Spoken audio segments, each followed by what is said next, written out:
प्रिय छात्रों नमस्कार। एनसीईआरटी फिजिक्स कक्षा 11वीं में आपका स्वागत है। आज हम लोग एनसीईआरटी अभ्यास का प्रश्न क्रमांक 7 हल करेंगे। तो आइए सबसे पहले प्रश्न पढ़ लेते हैं।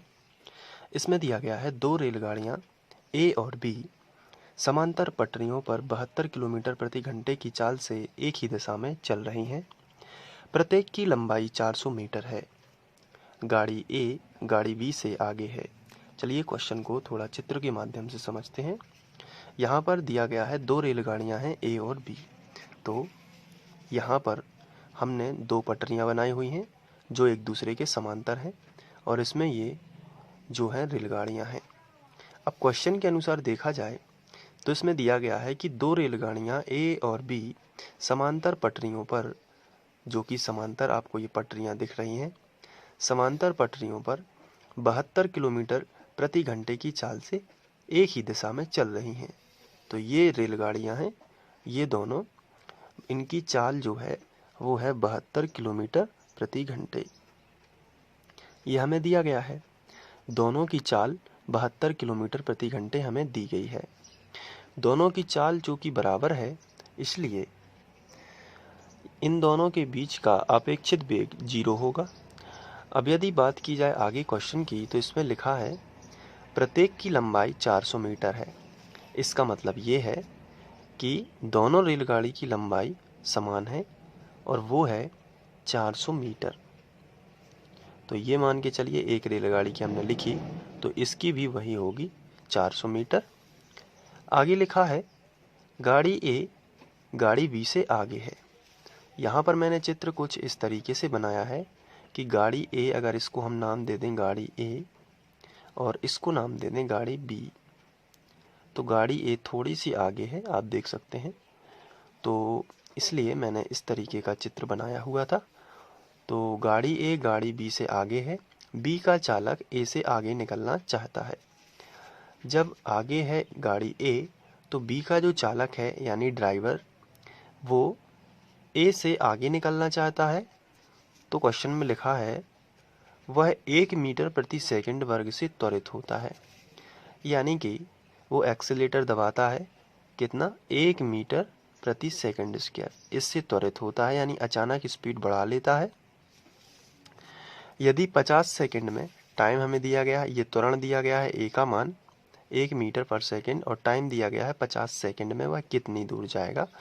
यहाँ पे पूछा गया है 50 सेकंड बाद बी का गार्ड ए से कितने आगे, चालक से आगे हो जाता है, ये लिखा गया है।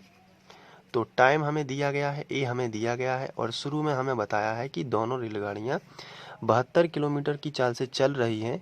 तो ये उनका वेग दिया गया है, लेकिन हमें प्रारंभिक वेग नहीं दिया गया है। ये शुरू से ही क्वेश्चन में ये माइंड किया गया कि 72 किलोमीटर प्रति घंटा की चाल से चल ही रही हैं, तो शुरू का वेग बताया ही नहीं गया है। तो प्रारंभिक वेग 0 होगा, तो u बराबर कितना होगा 0। तो हमें u दिया गया और चूँकि 72 किलोमीटर प्रति घंटा ये तो चाल है और इससे चल रही थी और दोनों की समान चाल थी, इसलिए अपेक्षित वेग 0 होगा। तो इसको हम नहीं काउंट करेंगे। और शुरू में रेलगाड़ियाँ 0, उसका प्रारंभिक वेग कितना होगा 0। तो u जो है वो 0 है, a है और t है।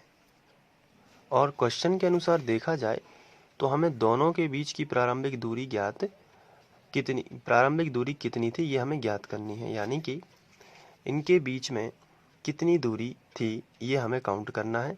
ये और यहाँ से यदि हम लाइन खींचे तो इतनी, और ऊपर से हमें ऊपर का दिया गया है तो दूरी हमसे पूछी गई है, इसलिए हम यहाँ पे चित्र में यदि देखें तो हमसे s पूछा गया है।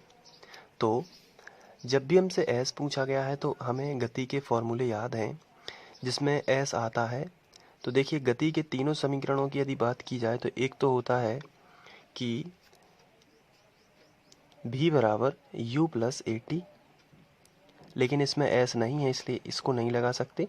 दूसरा होता है s बराबर ut प्लस 1/2 at स्क्वायर और तीसरा होता है v स्क्वायर बराबर u स्क्वायर प्लस 2as। तो इसमें भी s है और इसमें भी s है, लेकिन इसमें अंतिम वेग जो है वो अपेक्षित वेग ये हमें यहाँ पे मेंशन नहीं किया गया है, केवल प्रारंभिक वेग है a है और t है। तो ए और टी और यू और एस ये तीनों में रिलेशन है, तो ये वाला फॉर्मूला हम यहाँ पे लगा देंगे। तो चलिए हम ये बीच वाला फॉर्मूला लगाएंगे। पहले जो दिया गया है हम उसको लिख लेते हैं। तो हमने ये लिख लिया। इसके बाद गति के द्वितीय समीकरण से, जो कि होता है s बराबर U T plus 1/2 A T square. s हमें ज्ञात करना है, u 0 है और t 50 है, तो हमने यहाँ पे लिखा 50 प्लस 1/2। a का मान हमें दिया गया है 1 और t का मान दिया गया है 50 का वर्ग। t का मान 50 है लेकिन वर्ग लगा है तो वर्ग लगा दिया।